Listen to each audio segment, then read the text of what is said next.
just wanted to take the time, learn all the things that I could about you.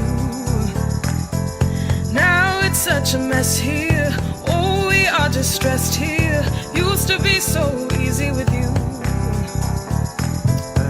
Welcome to Everything Sparkle. Alan, I am so excited to have you on. I've heard great things about you. Well, thank you very much. I'm very excited to be here. But yeah, I'm looking forward to this. I think this is going to be a blast. Who's behind you in the picture? That is an old picture of my wife and myself from sometime in the mid 80s, I think. Oh, We've wow. been I married a love long it. time. Thank you. Thank you very much. This You is guys obviously the living room. there. You guys look really Italian. I was like, is that you? We do, as a matter of fact, especially with the darker hair. My wife, when I first saw her, I looked at her and I thought, oh my God, she's the most gorgeous Italian girl I've ever met. And she said, I'm Jewish. I said, I love your nails. And that was it. So it was great. I love that story. True story, too. I believe it. So you guys lived in LA for a while. Now you live in Ohio again. Tell me about like everywhere that you've lived. Well, we've lived, we're both born and raised in Ohio, and she and I moved out to LA for my career, basically, and we lived there in the San Fernando Valley for a while, and then up in the Antelope Valley, and then we moved back here to raise the kids. But we have traveled quite a bit though, so. That's smart. That's so impressive when I looked at your career and how you managed to get like out of LA and still be so busy. How was that a challenge or just you made it work? Moving back here or doing this stuff in LA? Because moving back and having to travel back and forth to LA to do all your stuff. It's interesting. I still get to do that. Moving back to Ohio, the good thing when I did that is that if you've watched enough horror films and such, I'm sure you're familiar with Kurtzman, Nicotero, and Berger Effects, K&B Effects. Okay. Bob Kurtzman from K&B also was from Ohio, had moved back here about the same time I did and opened a studio. So I ended up working with him there, supervising a lot of the shows for him. Oh, wow. Okay. So, he had a relationship with a number of directors and producers that would call on us to work on their projects. And so we would build the stuff in Ohio and then take it to wherever it was being shot, New Mexico or Michigan, New York, whatever. So we would travel with the stuff in order to do the makeups or the effects, what have you. So I did end up traveling a lot, especially after moving back here. How did you get into this in the first place? Was it first that you wanted to be in the movies or that you wanted to create effects? Like what happened first? What was the process? Well, I'm from a generation of people that did effects or that do effects that were like monster kids growing up in the 60s and the 70s, where it was watching Friday night horror movie host and Saturday afternoon horror movie host and Saturday night horror. And you grew up watching monster movies. And at one point, you realize, like, in my case, it was like 1970. I was 10 years old. It's that, people can make a living making monsters. And that's what I wanted to do. I set my mind to it early. I wanted to be a stop motion animator like Ray Harryhausen. I don't know if you're familiar. Way back when, 60s and 70s, 50s, he did things like The Beast from 20,000 Fathoms and Jason and the Argonauts and The Seventh Voyage of Sinbad. All these really great fantasy and science fiction films with really realistic looking creatures in them that were all accomplished with stop motion animation. And that's what I wanted to do, is be a stop motion animator. So just a single-minded thing where it's like, I want to do this. I'm going to figure out how to do this, and I'm just not going to give up trying to. And Did if you go to you, school for that, or how do you really get into it, like your foot in the door? it was basically, in the 70s, it was going to the library, studying it, and grew up at a period where, probably a lot of people wanted to do it, but it was just, there was no real school for it. You had to teach yourself. And so you got magazines and books at the library and you figured it out.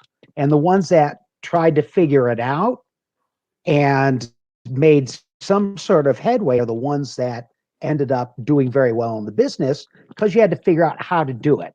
And then you found out that, that is the way it is done. They may have better materials, but it's like, okay, you're in because you figured it out. You know what you're doing. And so you're going to have an advantage coming and joining people that know more than you, but look at you and say, oh, look at all he figured out. So it was basically kind of a natural thing. I thought going into it that you had to know everything about the business. And then when you get to LA, you find out, no, I should have come out here 5 years ago when I knew almost nothing and I would have done okay. But it was just being the right place, the right time with enough knowledge to get a job and then show them what you can do. And that's how I got it. I was lucky. And now you can get information anywhere. The internet, you can find out anything you need to know. You just have to be willing to spend the time to actually get your hands dirty and do the work. Well, what was it like back then? Because I mean, you're like, oh, I want to make a career making monsters. I mean, to me, that just sounds that even sounds harder than being an actor because of the demand for that is like so niche based. Not every Right. movie has monsters. So when you told people, hey, I want to do this, does everyone just think you're absolutely nuts? Yeah, that's exactly it. But the thing is like when I moved out to LA, it was late 80s, early 90s. CGI was starting to become a thing, but it was still a period when there was lots of things with really fun makeups. There was, still some of the slasher things going on, and then it started getting into fantasy, which was good because then you got the Lord of the Rings things going Star on, Trek. which had a lot of CGI, but tons of makeup. And then you had Narnia, you've got more science fictiony things that required a lot of makeups, a lot of TV shows that would need stuff every week, like Xena and Hercules, which at K&B we were doing stuff for that for years, Nice. cranking out things like that. But you had a lot of makeup shows too. So it was a very busy time. And if you knew kind of, what you were doing, you were, good to get into a shop. If you were good at it, you had a guaranteed job. I never really had any downtime.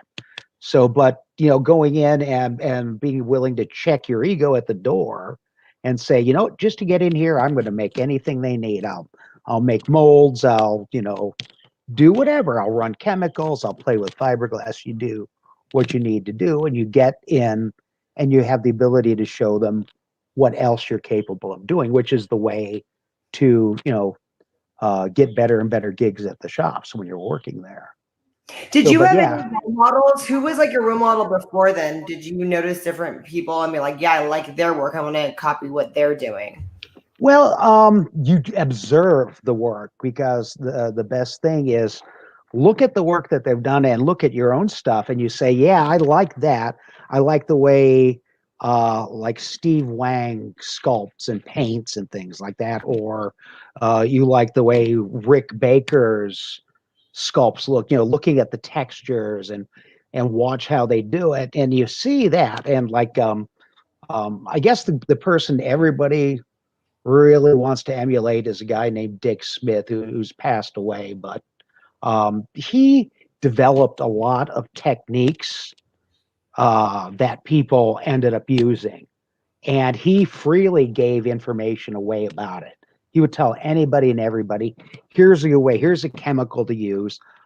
Prior to him, a lot of the makeup artists would keep secrets to themselves because that's, that particular one technique may be something that made him special. That may have been his only advantage. Dick Wow.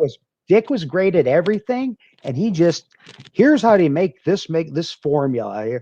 Here's how you can use this material to make this work better. And he just gave away that information. So he was like the really big first makeup inspiration.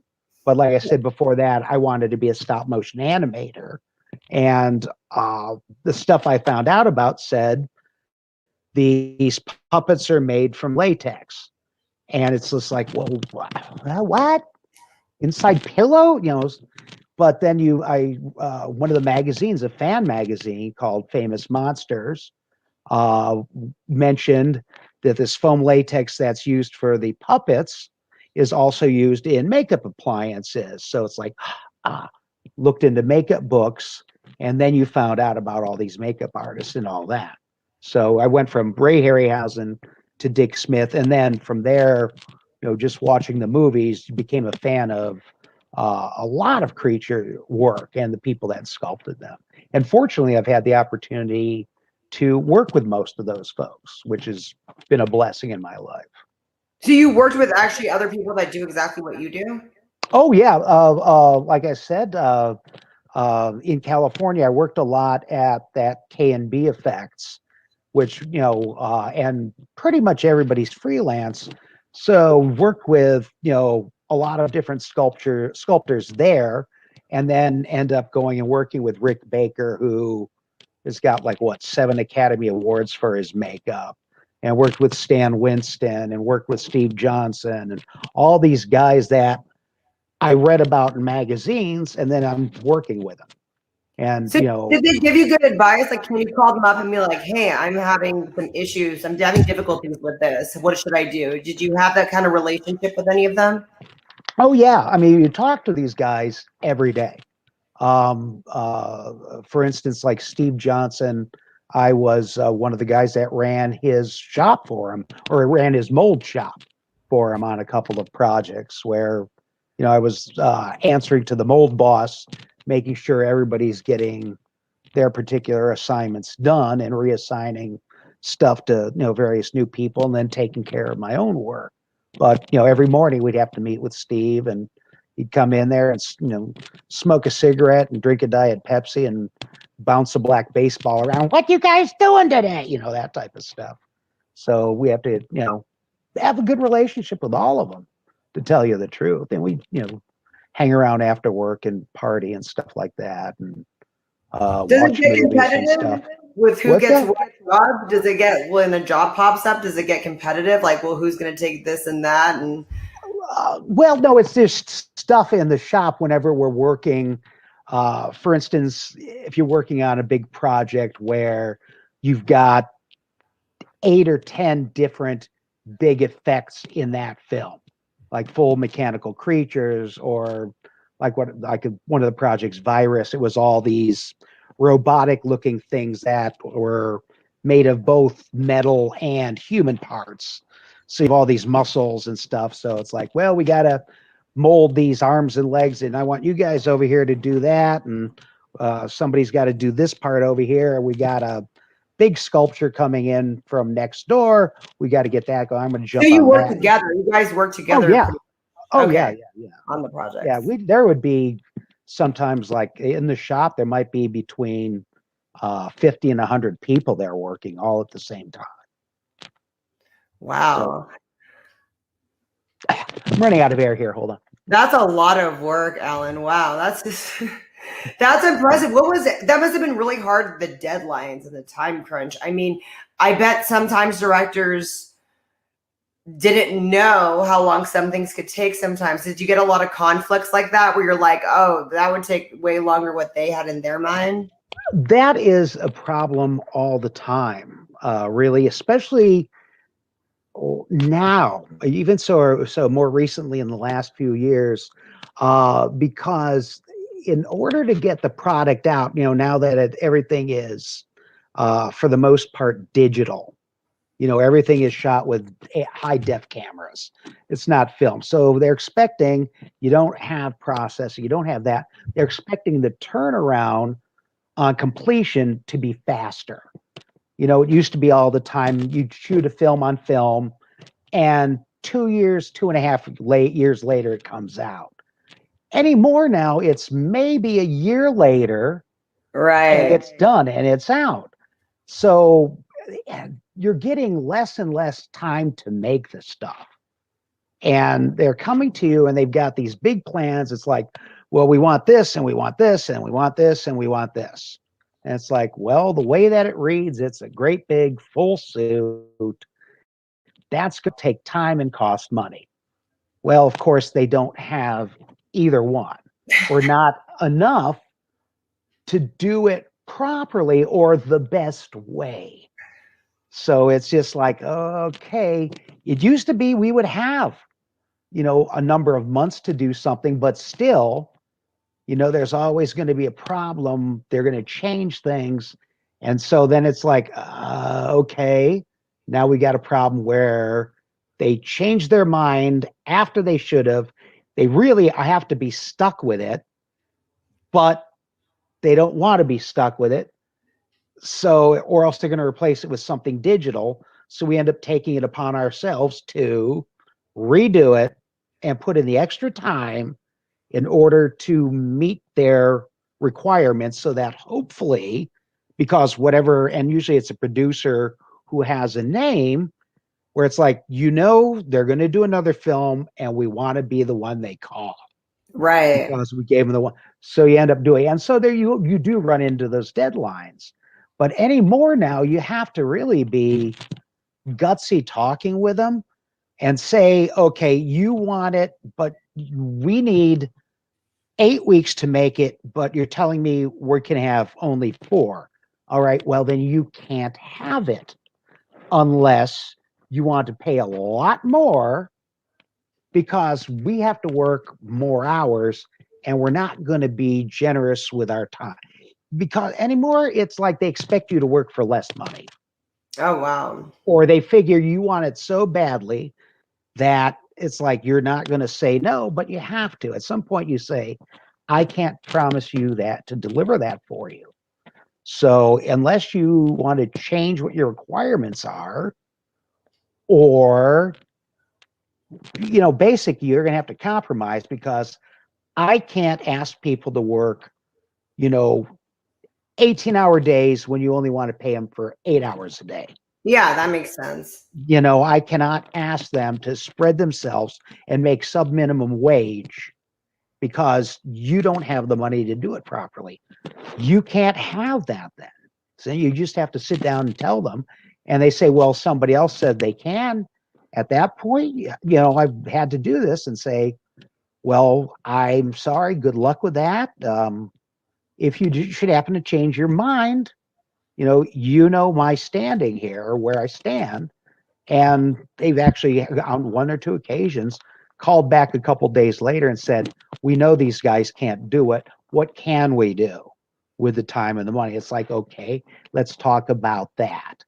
And then you have to sit down and at that point you should be on the clock advising, because you're advising them. But yeah, you run into those deadline things, like exactly you're saying. But you have to be aware of what you can and can't do, and you can't make promises. So, yeah, deadlines. Yeah. Mm-hmm. Who are some of the directors you like working with in this that have called you back over and over again? Because you've worked with some really impressive directors. Yeah. Actually, I'm trying to remember.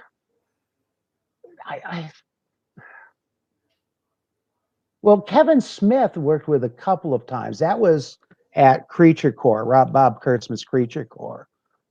We worked on Tusk for him, and then a year or 2 later did Yoga Hosers. And he was great. He was great fun because he really enjoys all aspects of filmmaking. And when we were doing Tusk, he said, he came over while I was working on Justin Long and said, and watched what I was doing. And he said, I wanted to be a special effects guy, but I just couldn't figure out how to get into doing it, how to break in doing that. So I just became a director instead. And it's just like, oh, okay.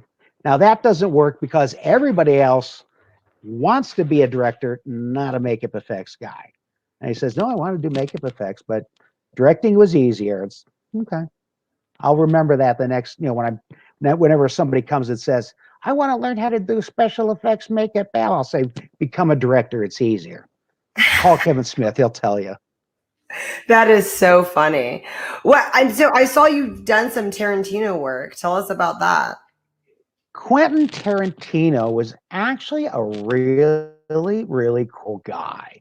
The first time I met him, I actually meet him. I worked on a couple of things before that, but had never met him. But on From Dusk Till Dawn, he came into the shop one day while we were working on all the like the Savini rat and some of the other gags. And there's nothing like watching big, overgrown kids with creature effects stuff. It's sort of like watching a kid pick up, a race car and, vroom, vroom, vroom, that type of things. They start wrestling with the big monsters in the middle of the shop on the floor, while we're working on, well, it was after the shop closed, but they're wrestling around, playing grr, grr, grr with this big giant rat that Tom Savini turns into after he gets his head chopped off. Or is that Savini? No, yeah, that was a Savini rat. Gets his head pulled off or chopped off, and this rat head pops out of his neck. So, but working with them, he is an interesting character in that he talks so fast you can't understand him half the time. And I think he just drinks too much Pepsi or something like that. I don't know what it was.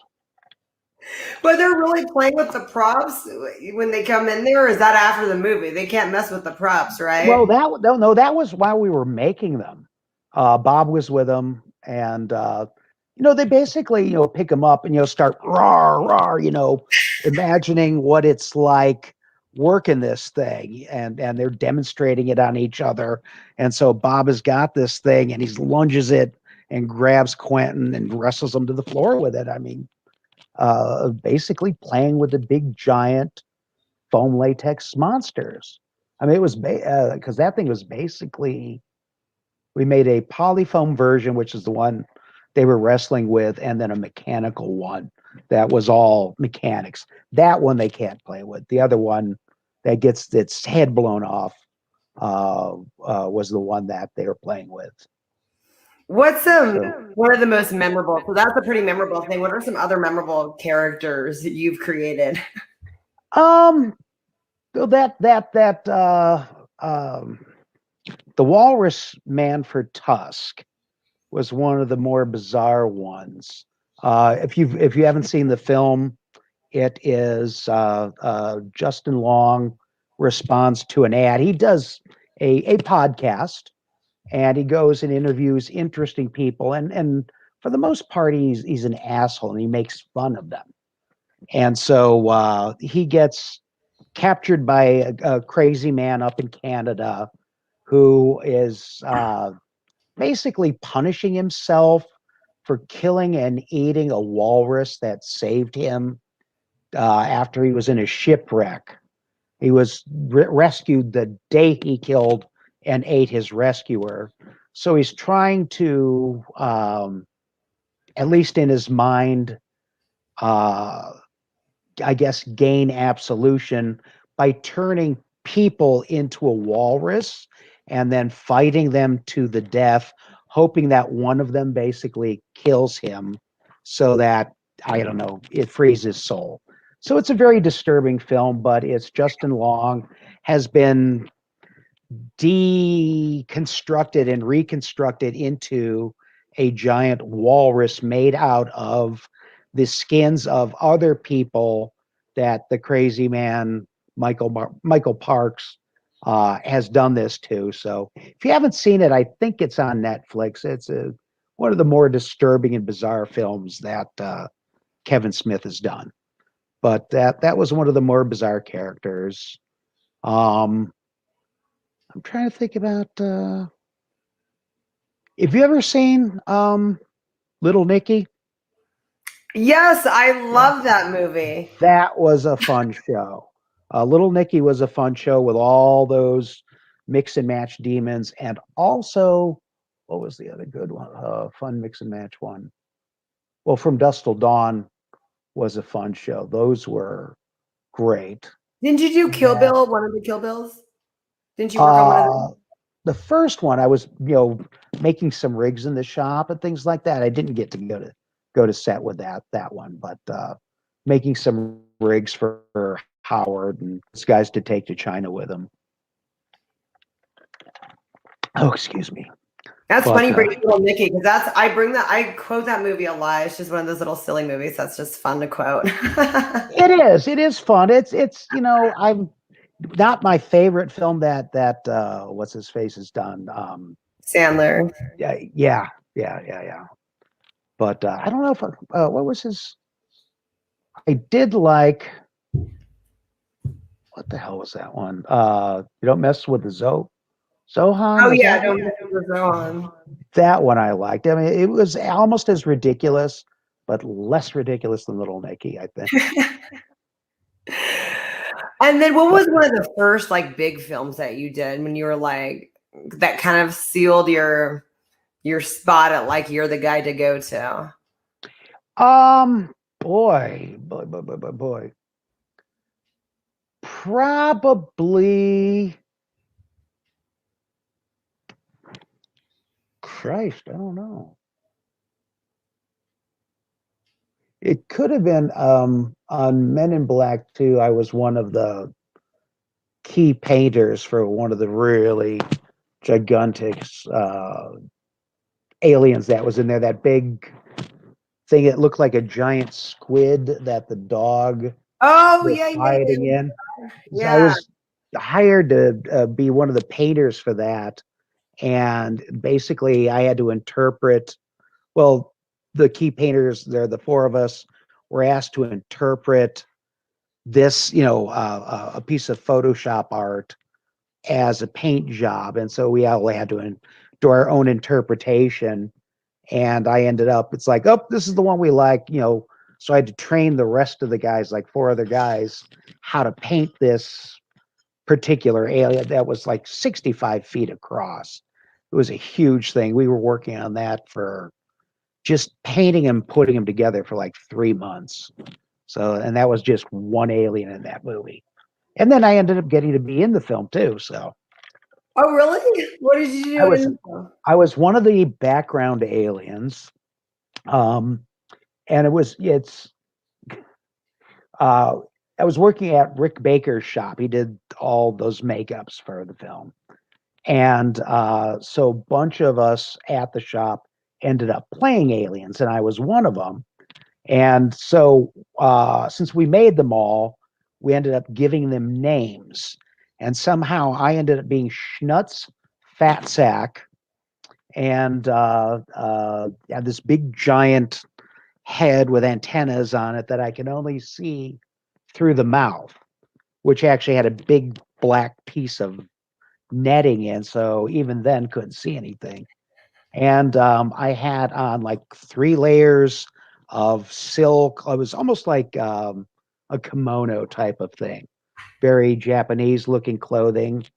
And I thought, ooh, silk, light, airy.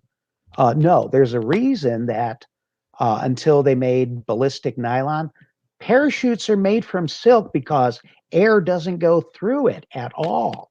And so I was sweating gallons of water off for 2 weeks straight on set. So, but that was quite an enjoyable experience because I met some of the nicest people over in Alien City because they would have different people come in, people that were really tall, people really short, people really thin, to be aliens and stuff like that. So I got to meet their for the first time. God, what the heck is his name? Mini Me. Oh, okay. Not Warwick. Right, isn't his name? I know I can't remember now. And Matthew McGrory, if have you seen Big Fish, the film Big Fish? Oh, yes. The giant in that, Matthew McGrory, was one of the Okay. aliens. The absolute sweetest guy you'd ever want to meet. Absolutely adorable man. How did And you get to be an alien? it's because I was painting that particular alien. My boss came in and said at that time I weighed a lot more, a couple 100 pounds more. So I was called Gal. Everybody knew me as Big Al. And so he said, "Hey Al, you'd look great with this alien head on it. Would you like to go and audition?" It's like, sure, I'd love to. So went down and met the casting agent, took some pictures, met the uh, costumer who told me in advance, "Oh, I'm going to dress you in silk. It'll be beautiful. You'll look like a Japanese whatever." And it's like, okay, great, you know. And so then a couple days later, I get a call. All right, you have to go in for a fitting. We're going to try some hands on you. We're going to try the head on you. So did that, and then spent 2 weeks on set, and basically waited around in Alien Village. And then they'd say, okay, we need you guys over here. We need you to have some action. And so we would, do whatever. We actually, all of this, the aliens, we sat down in Alien Village because we had all this time in the world, and we came up with our storyline. So everybody decided, okay, this guy who looks like a businessman is the what was he like the negotiator. He would take and make seven negotiations between all the other aliens. So I was an arms dealer selling weapons to both sides of a conflict somewhere. And we Nice. just had, and then like Sharkhead Man was a loan shark. And so like whenever you'd run into these guys, you'd have you whatever kind of business we'd talk about, I don't like you or something like that, or I've got to deal with you, but I don't like you, and we would sit there and figure out bits of business, but so that you would, because we really couldn't talk, you had to be silent doing whatever your stuff was. So we would, work out our bits of business, and everybody had a character. They would, we'd act like real actors. And but that was a good time. And that was just because of my size. I fit in the head, and I was there. So I mean that's basically how a lot of times when you work in an effect shop, you would possibly be in a movie because of that. Like on From Dusk Till Dawn, pretty much everybody that worked at K&B ended up being shot in that the big bar fight scene at the Titty Twister. Because you guys were there. Because we were working in the shop. It's like everybody's going to be either a biker or a vampire or something. So everybody pretty much got killed. And I think like 3 or 4 of the guys actually made it into the film. They put everybody else there, it would have been another probably 20-minute long film, just because everybody that worked in the shop was shot at some point or another. So Wow. pretty much everybody got cut out. Norm Cabrera was in there. He got his throat ripped open. Well, Greg Nicotero was in there. I think Howard got killed in there too. So you Howard were the accidental actor, Alan. Yeah, well, that happens sometimes. What are you working on currently? Well, I just finished back, during COVID, it was a little rough. Uh, but I did a werewolf film called The Haunting, a low budget thing, and a commercial for, okay, here in Ohio, the Columbus Zoo has a water park called Zumbizi Bay, but for Halloween next year, it's going to be Zombiezi Bay. So for some reason, in November, a couple months ago, they had to get a commercial shot. I don't know. I think I would have waited for better weather, but right now, I've got a couple of music videos. I just got a text that one's being pushed for a week. And then a couple of movies I got a call for, nothing definite yet, but one of them is going to be shooting here in Ohio from June till October. It's going to be a good long one. And I think it's mostly because of probably the COVID precautions on set.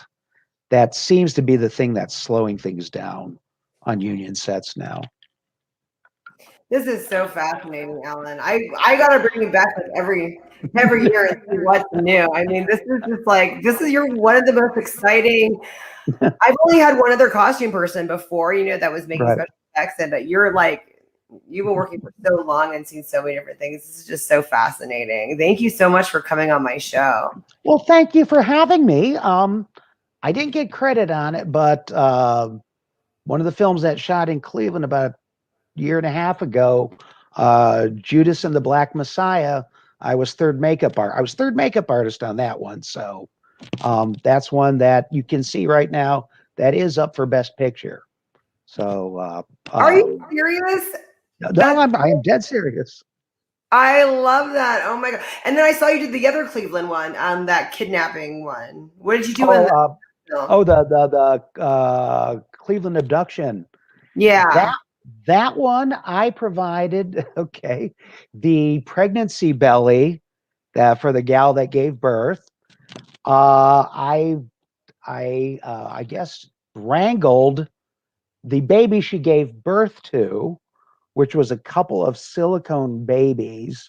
One had the capability I rigged so that it could breathe, and so on and so forth whenever she was holding it right after she gave it birth. And then the other one, no, it also breathed, but it was no longer blue. And then I also provided the dog for what's his face to break the neck thereof.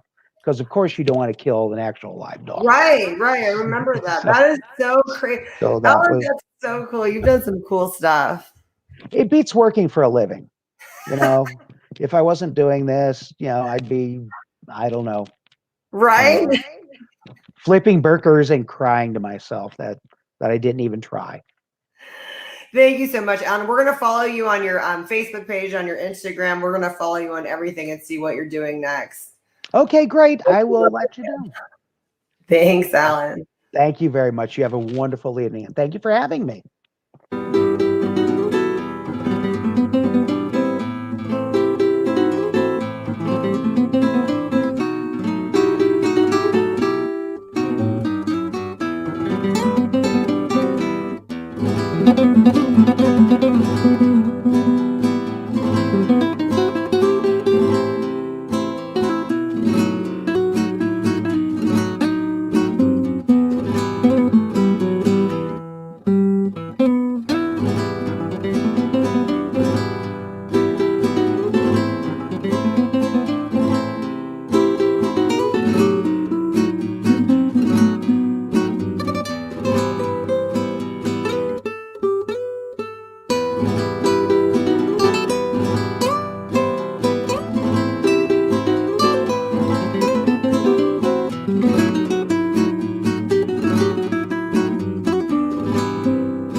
Welcome to Everything Sparkle. I am so glad to meet you, Jessica. How are you? I'm doing pretty good. Okay, so tell us a few things. You're a Marine, right? Yes, How I am. Go ahead. Are you on active duty right now? Oh, no. I'm a Marine veteran. I got out back in 2004. But yeah, I served for about 7 years and then got out. And about 8 years ago, I started doing Toys for Tots. This is so awesome, and I love it. And what's the connection between Marines and Toys for Tots? Because your other friend was also Marine. I'm like, I don't know what the connection. I like it. I love Marines. Here we do a lot of things. So this is really cool. What's the connection? So the national level is actually called the Marine Toys for Tots Foundation. That's the national foundation, and the mission of the Marine Corps Reserve, any reserve unit domestically in the continental U.S. This is their official mission during Christmas time. Active duty Marines are slotted in to be Toys for Tots coordinators in their area. So here we don't have any active or reserve units in our county. They moved to Lemoore, which is another county. So that leaves us. We're a Marine Corps League unit is really the detachment. It's a Marine Veterans Organization, and we picked the slack up once they left the county, and so I've been the coordinator ever since. Okay, so explain the history of Toys for Tots, like how long it's been around, because I really don't know anything about who started, how long it's been around, and like this whole Marine connection. I knew there had to be a connection, but I was like, what is it? So start from the beginning, whatever you know, tell us. Okay, so back in 1947, so we're going way back. So there was this Marine major. He was down in the LA area. He was with the reserve unit down there, and his wife had made a Raggedy Ann doll, and she gave it to him and asked him to find some kid in need, at Christmas time to give it to them as a gift.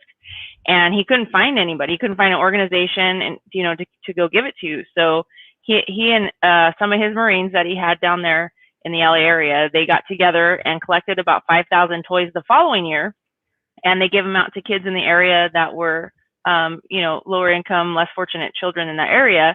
So they were able to give out about 5,000 toys. Well, the Marine Corps, headquarters Marine Corps, they got wind of that, and they thought, well, that's a great, community idea to support our local communities. So they, at the subsequent years, they had the Marine Reserve units that were in any given area, participate in that. So here we are, 70 something years later, and now we have 809, I believe, last year campaigns nationwide, to include some of the territories like Puerto Rico and Guam.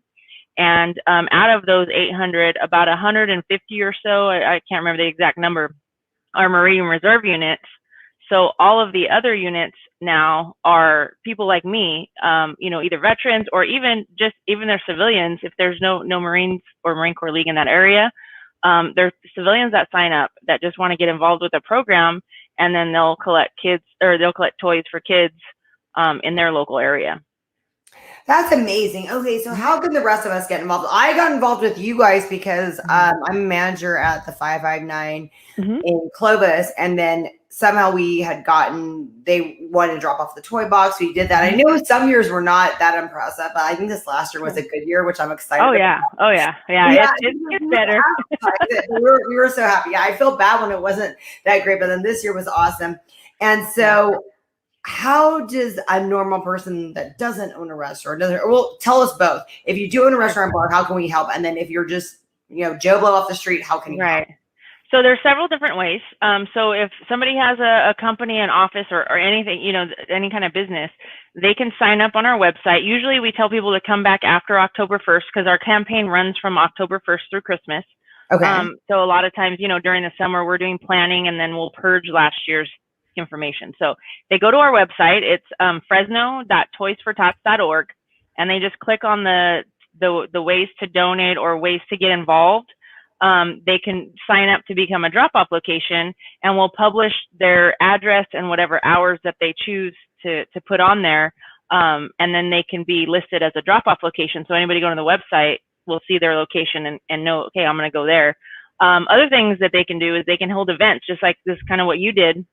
You can have an event, schedule it with us, and then we can, if we have the manpower, just a lot of times when it gets closer to Christmas, we get pretty booked out, but we try to work with people as much as we can.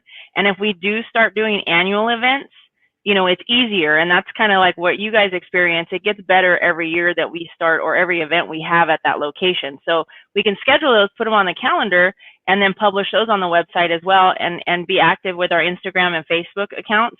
And we can, you know, try to put that out in the community, do a little marketing, get some folks out there, not only to support the local businesses, but also, you know, to bring toys in for the kids. So it's kind of a win-win for everybody who gets involved.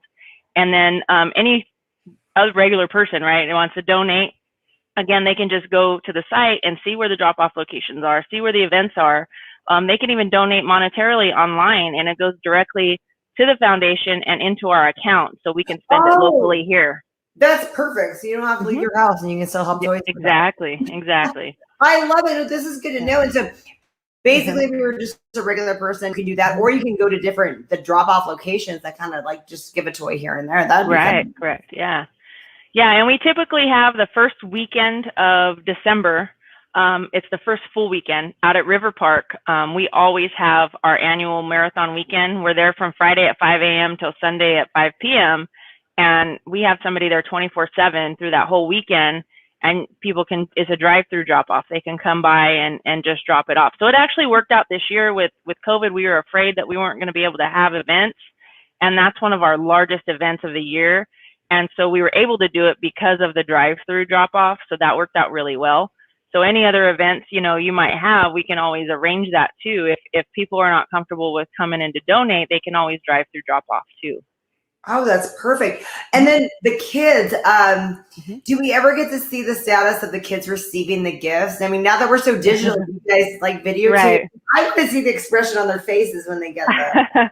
That's one of the things that our volunteers look forward to doing, is being able to do those giveaways, because we do give away on our wait list. A majority of the kids that we sign up through other organizations. So we don't actually get to see those kids, but we do have typically anywhere from 13 to 3,000, just depending on the year, kids that we donate directly, right? We give to them directly.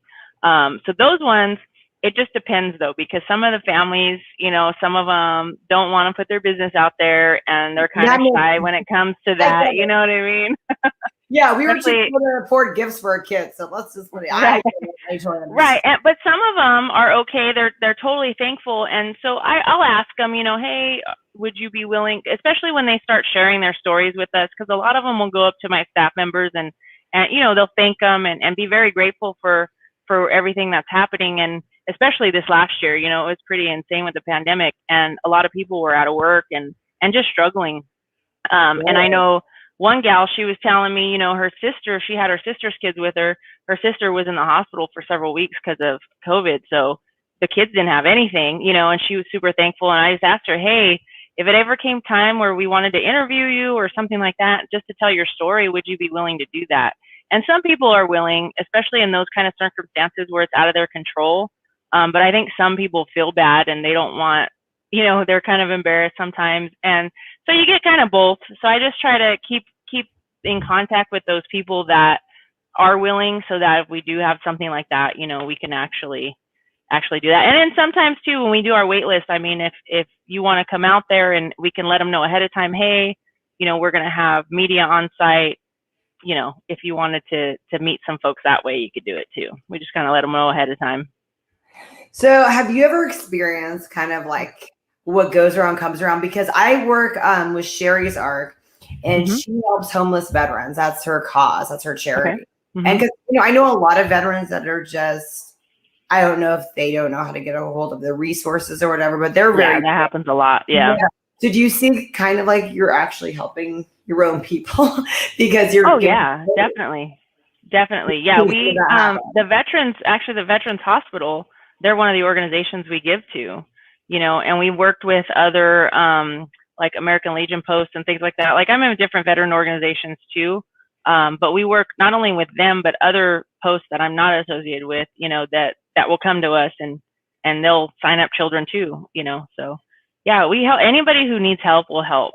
I mean, I'm not, you know, if you tell me this kid is going to go without a Christmas, I'm going to do whatever I can. My staff is the same. It's all about the kids. It's always about the kids. And, you know, we want to do everything we can to try to get them to have a joyful Christmas, you know? Oh, that's great. And so this is an American organization. This is all America, right? Everything. Yes. Yeah. And I like that too. And it's not that I don't want to help people in other countries, but I like that we are taking care of people here. You know what I mean? Sometimes people are let's give away, and it's like there are so many people that are struggling in our backyard. Oh, absolutely. So it's like I love that Toys for Tots is focusing on America. Yeah, everything is local. Like I said, each coordinator, they kind of run their own. We have basic guidelines that we have to follow, but every coordinator could run their program the way that they need to, that works for them in their area. Like for us, we cover Fresno County and Madera County, so we cover a large area.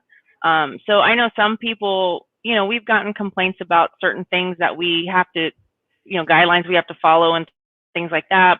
But ultimately, it's about the kids, you know, and there's been, unfortunately, people that try to work the system, people that do things that aren't on the up and up. And, you know, we have to do the best that we can to do our due diligence to make sure that, you know, they are getting in the hands of kids, that people aren't just asking for toys to resell them or, you know, whatever. We've had crazy things happen.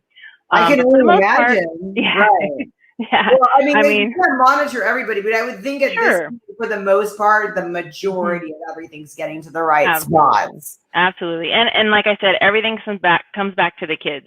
So everything we do, the organizations that we work with, we vet them.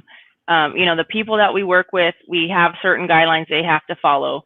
And we do all of those things just to make sure that the toys are getting in the hands of kids, you know, that people aren't trying to, we can't watch them all, but it's not my job, you know, to do that, to be the toy police. But I want to make sure kids are getting the toys. That's the main thing. But like you said, we're helping. It's local here. You know, it's a great organization because everybody comes together. I know over the last year, I've experienced some crazy things, you know, from people being so divided with the pandemic, with the election, with all the things. This was definitely the year for you.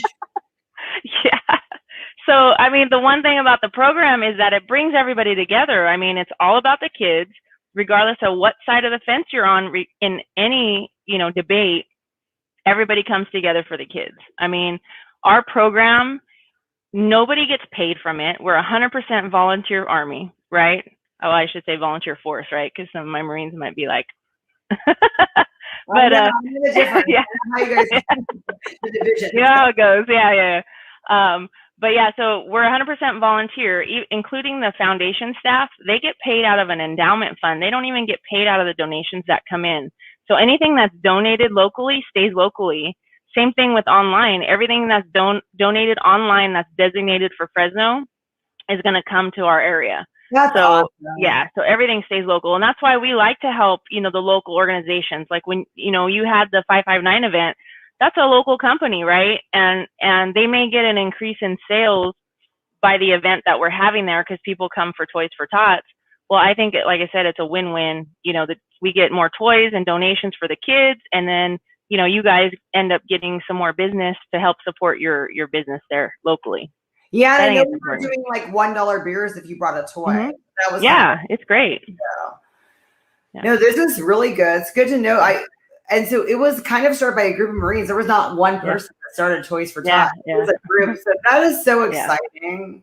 Yeah. And it's funny, I just learned the connection. Like, where does it say that it's the big name where you said it's actually the Marine Toy for Tots?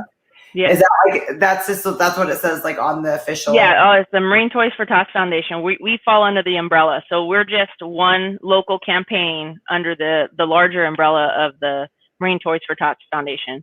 So, I mean, we're highly regulated. The ratio of donation to what we spend is for every dollar we collect, 98 cents goes to the purchase of a toy. The other 2% is for overhead, you know, like promotional materials, things like things you'll see, giveaways and stuff we might see we give out. It pays for those kind of promotional stuff, training that we get to make sure that we understand, you know, the guidelines and things like that. So it really is unheard of. A lot of organizations that are nonprofit, they're usually to be A-rated, you have to be 8515. So, I mean, it speaks a lot to the program, and that's one reason why I'm so passionate about it. Not only the Marine Connection, but just the, the way the program runs and how much actually goes to the program. It's insane. And what were you and I were talking about how there's like an event coming up like in a month or so. Was it all planning, or what is some of the stuff that we could do like during the summertime? So you can have events anytime you want, and we tell people if you want to hold an event any time of year. I mean, my goal is to be able to do more throughout the year. That would be great. Yeah, it's hard to plan right now though, because we don't know. A lot of the rules are changing on what we can and can't do. Right. And again, being highly regulated, we want to make sure we're following whatever the local regulations are and things like that. But yeah, I mean, anybody can have an event anytime. We may not always be available to be there, but you can always have the event and then just contact us, let us know, and then we can either try to get people there. And if we can't make it for whatever reason, we can just at least get in touch with you to, collect whatever trees or monetary donations are collected. Well, that's good. I would think it would be kind of like actually better to do some of like the summertime events, because then you have the power to have the Marine. You have the manpower there. Like really congested during the holidays. So. Yeah, it gets pretty crazy. A couple years ago, before pre-COVID, we had, I think it was like 60 events in 45 days. So we were all over the place. Yeah, it gets pretty crazy, but it's fun. I mean, it's fun, and it's it's for the kids. So yeah, we were worn out by the end of it, but it's so much fun. It really is. It was rewarding. What are some of the organizations you can mention that you work with? Well, we work with local charitable organizations. Well, can you name any by name? Like, I know there's like, what's the one for parents, like the kids that have incarcerated parents? They do that where they give them gifts. Is that? I'm not sure what the organizations all do per se. I mean, we check to make sure they're legit nonprofit. Oh, we work with a lot of schools. Okay. So we could totally name that schools. So we have a lot of Fresno Unified schools. There's Central Unified schools. Some of the outskirts, we're trying to do a little bit more outreach to the other cities that are a little further out in the counties, because we cover the entire county. We just don't necessarily go out to all those. They come to us a lot of times. We work with like the city of Reedley. We work with them directly, and then they do their own collection and distribution there, but everything comes back through us. We make sure they get the amount of toys that they need, and so it's just kind of a distribution point. So we're trying to set that up in every city within the county, and then again, we just got Madera County last year, so now we're trying to expand out there, and we're starting with the main Madera, but we're trying to go even further, because we want to reach as many people as possible. I know there's probably people that we don't reach just because we haven't got that far yet. But yeah, schools is a great one, because, all the kids got to go to school, right? So if we can get a contact with them, it's great. So that is good. That is like more of a direct contact. And I know, with being in the Central Valley, we have a huge farming community. So I would think that you really want to struggle to go out there to get all these kids in that community. Yeah, and there's like I think it's the Migrant Education is what it's called, something like that. There's like little organizations like that too that actually reach out to those folks as well. Oh, that's great. Yeah, there's several different things. Mm-hmm. And then Visalia to Larry, they have their own chapter. Yeah, so you can go to the main toysfortots.org website, and then there's a link on there. Just click on find your local campaign, and then you can look it up by state and then by county, I believe, and then it'll show you what the closest campaigns are to you. Oh, that's just great. Mm-hmm. What about, do you guys ever have where you work with an actual store, like the Dollar Tree store or some of these little boutique stores? So if they have an overflow, they could donate their toys. Do you guys have anything like that? Yeah, so we actually work with Professor Toy a lot too. They they have a lot of educational type of toys, and they're a smaller toy shop. We used to work with Toys R Us and get hooked up with a lot of things. Obviously, they're not around anymore. But yeah, so with Professor Toy, people can go in there and shop, and we have these little trains that they can buy, and some of the breweries too. The local breweries have that. I know my outreach officer, he was actually doing a brews for Roots for Grown-Ups, Toys for Tots campaign with all the local breweries.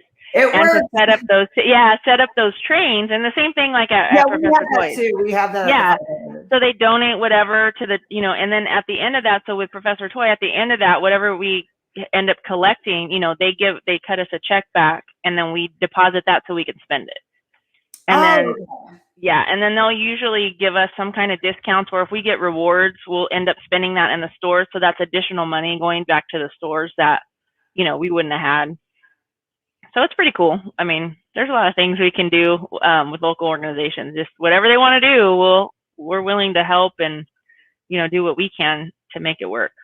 I love it, and I love that you guys worked with other charities, because I never knew that you guys worked with like so many other people. A lot of times people try to be their own thing, because I know the Boys and Girls Club, they were doing a toy drive around the same time you guys were, and so I guess it was kind of like they actually, I think we work with the Boys and Girls Club. They kind of reached out to you too. Yeah, well, and that toy drive, maybe those toys probably come back to us, and then we because a lot of things we tell people, hey, if you're going to have a toy drive and you're going to be one of our recipients, we would prefer if you guys have that and then give it to us so we can count them and sort them and count that in our numbers, and then we can even make sure that you have the correct whatever you're requesting.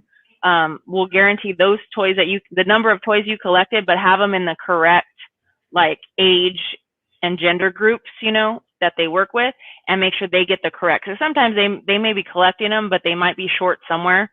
So this way we can make sure they get what they need. And then we can count those toward that. And then also we can promote it, if they're doing a Toys for Tots toy drive, but it's for their organization, as long as we get those through the warehouse. That's one of the stipulations we have to do. We have to be able to count and sort those and account for those. But yeah, we love to help that, because there's no better branding than having a train, that you can advertise with, and then we do all the social media campaigning as well.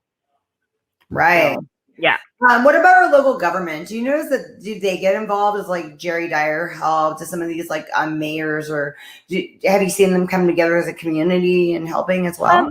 Well, directly, I am not sure. I can't speak to that directly, but I know that like we work with like DSS, we worked with, I know the police department has a couple of charitable organizations that they work with and collect, and then we distribute toys. Like I think like the PAL, and there might be a couple other things that they have events and collect toys, and then we get them and then, distribute them.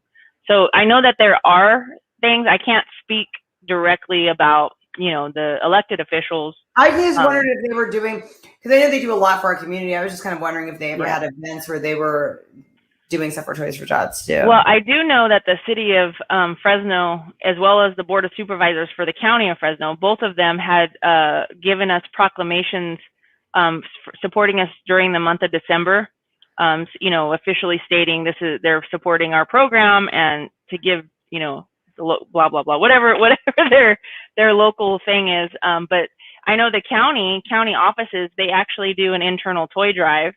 Once the Board of Supervisors, they'll have that at their board meeting, and then they'll get boxes to the various department or offices, and then they have an internal collection as well, and then they get us the toys back. That's so awesome. And Jessica, what's your role? What exactly are you considered? So I'm the coordinator for the Fresno and the Madera County campaigns. So what that means is I'm basically like the program manager, I guess you could say. I oversee all of the operations and administration for everything Fresno and Madera County. So I work directly with the foundation. I have a foundation contact that I work with. So I do all the planning. I have a committee that I work with, that we kind of work as a team to do a lot of the planning and events planning and things like that. But I do a lot of the behind the scenes, processing all the paperwork, dealing with any issues that happen to come up, dealing with the media, things like that, like just doing all of the grunt work, so to speak. Is this your main job? Is this your 9 to 5, or is this an addition? No, this is 100% volunteer. I do this. This is my second unpaid job. I actually work as a IT analyst with the County of Fresno. Wow. That's my full-time job. Oh my God. I thought so, but I wasn't sure. I was like, this is so time consuming. I'm like, where do you find the time? Yeah, you can ask my kids. I could drag them with me everywhere, so I'm sure they get tired of it.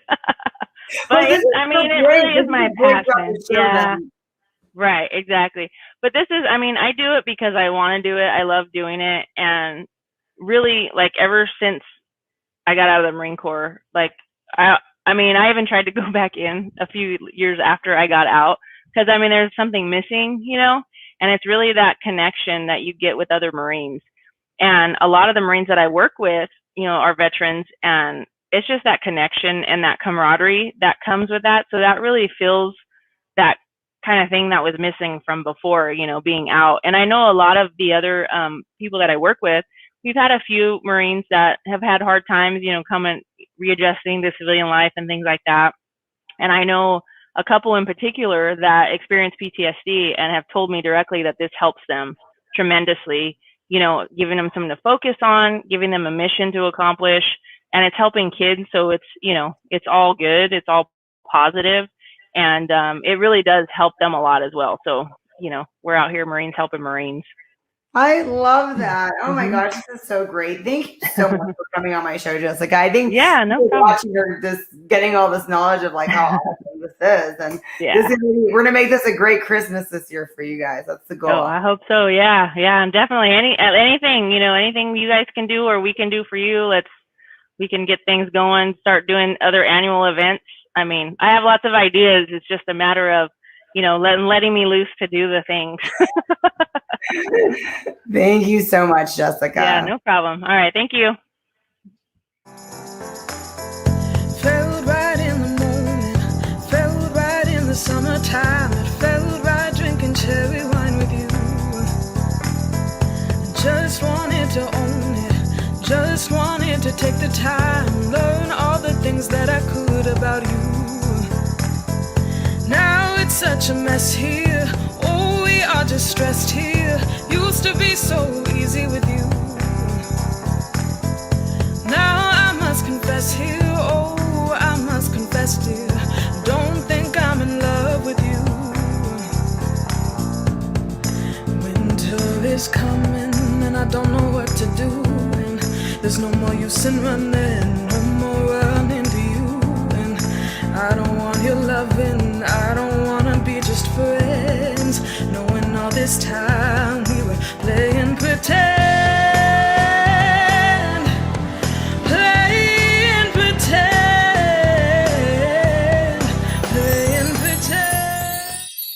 It's a mystery.